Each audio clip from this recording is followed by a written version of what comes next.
Kid Cosmic is back for one last showdown.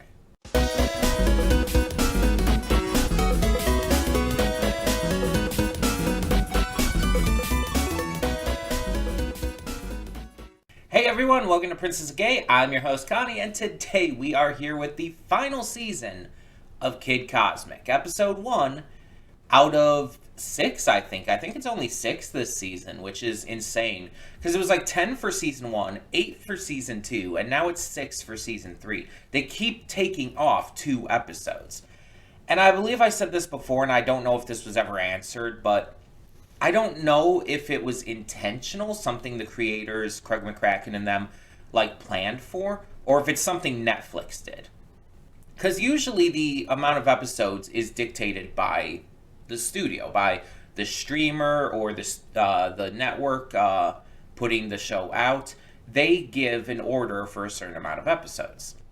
So I would think it would be Netflix who gave them this, but it might have been intentional for all I know. I don't know. If it was Netflix and they just kept cutting their amount of episodes down each season, that's pretty shitty. But it's Netflix, if that's the case. And Netflix is known for being really fucking shitty towards animation. Towards a lot of shows in general, but animation especially. So I wouldn't put it past them. Now, where we left off, we kind of finished our space arc. Season 2 was kind of the space arc, and we kind of dealt with everything going on there. We dealt with our enemies, the Thanos guy, whose name I can't remember. It was probably something similar to Thanos, just because of the obvious reference. He was kind of our main antagonist for Season 2, with not really his boss, but the one he admired, the Galactus Planet Eater thing. Also don't remember the name of, being the overarching big bad of the entire series. And that's definitely going to be the final enemy in this. Now, with this only being 6 episodes, I assume they're not going to waste much of any time. They're going to get right onto it. Because these episodes tend to be short. Shorter than the typical 22 to 25 minute episode runtime that you get with a lot of mainstream shows. They tend to be pretty much anywhere between 15 and 20 minutes, if I remember right. Which means that they're going to want to really focus here. Now, we also met 3 characters last time who are basically just the Powerpuff Girls. We met them at the very end. They're even voiced by the original VAs of the Powerpuff Girls, which is amazing, by the way. Which makes sense because the series is made by Craig McCracken, the same guy who created the Powerpuff Girls. So it makes sense that he would throw in an Easter egg like that. Although this is, I think, a little bit more than an Easter egg. But they have recruited Kid and the others to join their kind of defense force and everything. So we're going to see how that all goes as they, I believe at the very end of this season last time, they headed to the big city to do this. So we got the stones back. In fact, I think we have more stones than we began with because, the stones were... there were stones on the Planet Eater, because they actually fought on top of it. So, or at least a body of it. I kind of threw out the theory last time that was just kind of not a ship or something like that, but a satellite of sorts, some kind of fake being that people thought were the actual villain, but the villain themselves are controlling it. And considering, I think they kind of almost destroyed it last time, didn't they?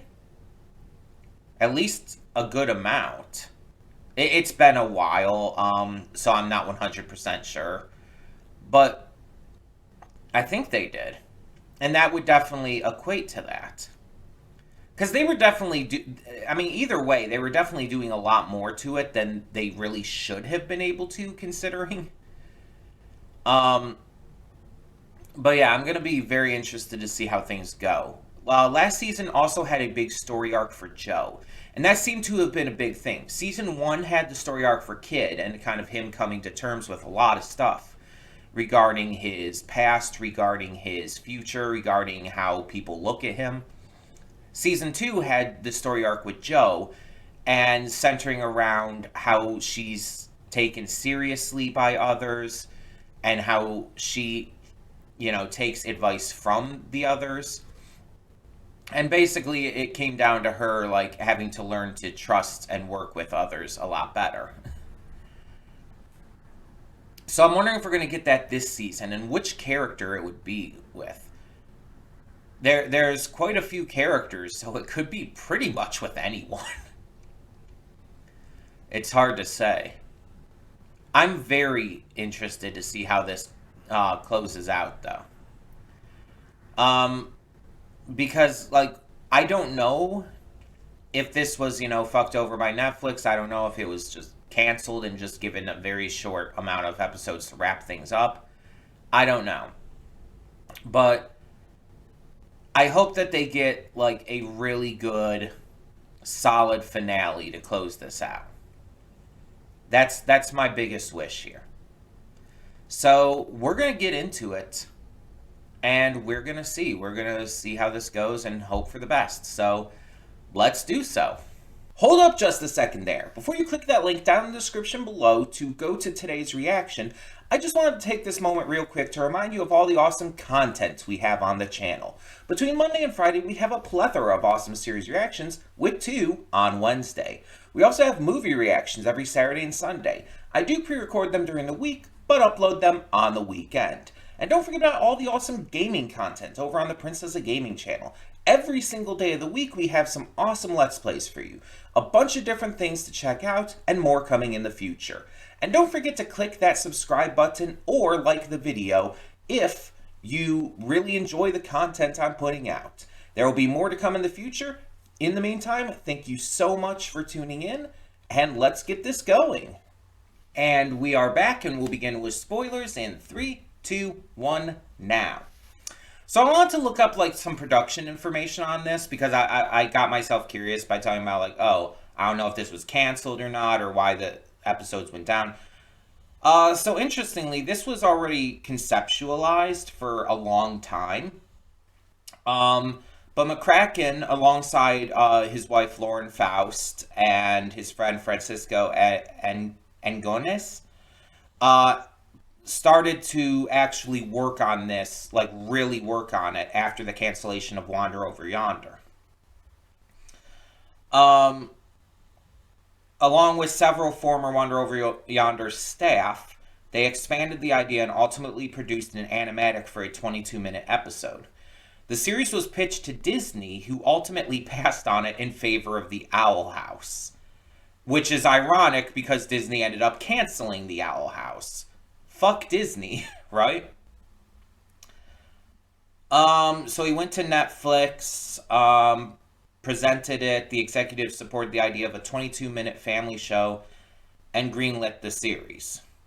So McCracken even says it was really quick that it was greenlit and all. I'm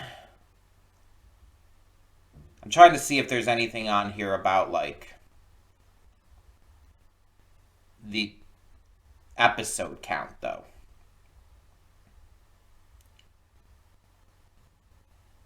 Okay, production was slow due to COVID-19, which makes sense. I'm not seeing anything about, like, the specific, like, episode count or anything, and, like, why it was cut down, so I can't find anything about that. Unless that's in this area.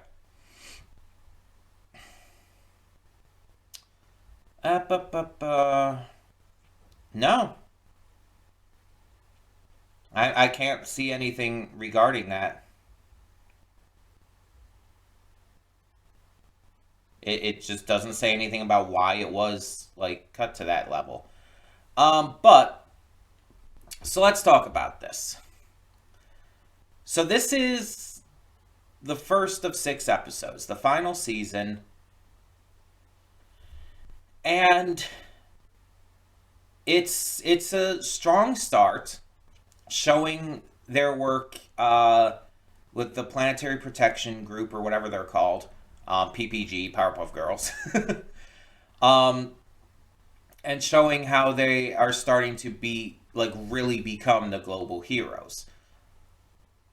But for some reason, Papa G just he's really shocked by this. He's really like he seems almost not upset, but like he doesn't quite like believe that they could do that. Like he wasn't really trusting that they had the ability or the know-how to be able to take down actual villains.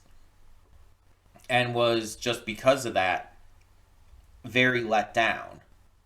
Or not really, again, not really let down, but he was surprised by the fact that they were able to do it. And it even in the end felt like it just wasn't something they should have been able to handle. And maybe that's going to lead into a season-long character arc with him, because we had, again, Kid in the first season, Joe in the second season, and now maybe we're going to go with Papa G. I could see it going into this character arc where it's like it just tackles the fact that he just hasn't really had as much trust in them, that he's felt like they were not ready, not strong enough. And hell, at one point it could even prove that, like, to a degree, he's right. But I feel like they're going to also have to prove him wrong. More than just this one time. We'll see. We'll see how that goes. But yeah, basically this first episode is just them taking on 2 different battles for the PPG. The first battle is them having to use their powers in a creative, clever way in order to stop this invisible enemy at the amusement park, the fair, the carnival, whatever. And I the entire time I was thinking it was like going to be like a really small enemy, like some Ant-Man shit. But no, it was actually just an invisible dog. Also, a dog causing all of that trouble is insane. I know it's a cartoon and they can do shit like that, but it's like, the Ferris wheel? Really? Like some of the other stuff, like just causing some trouble and everything. Yeah, of course, sure. But how the hell did the dog cause the issue with the Ferris wheel? I that doesn't make sense to me. But the second fight they have to get into is a much more serious one. There's this Lex Luthor-like villain who has grown to gigantic size, and now they have to fight and stop him. And they succeed by going with this plan that we didn't realize Kid had. Like the entire time. Everyone's going at him, everyone's getting hurt, and Chuck is absorbing all the pain. And all of that was so that Chuck could deal it back to the bad guy, to the big boss, I think they called him. And all of the pain that was, like, you know, held in was delivered back and succeeded in taking him down completely. Along with, you know, launching the Daily Planet globe and using Joe's power to knock him on the noggin. But yeah, it's like, it was just an entirely successful plan. And it did cause some destruction, but still.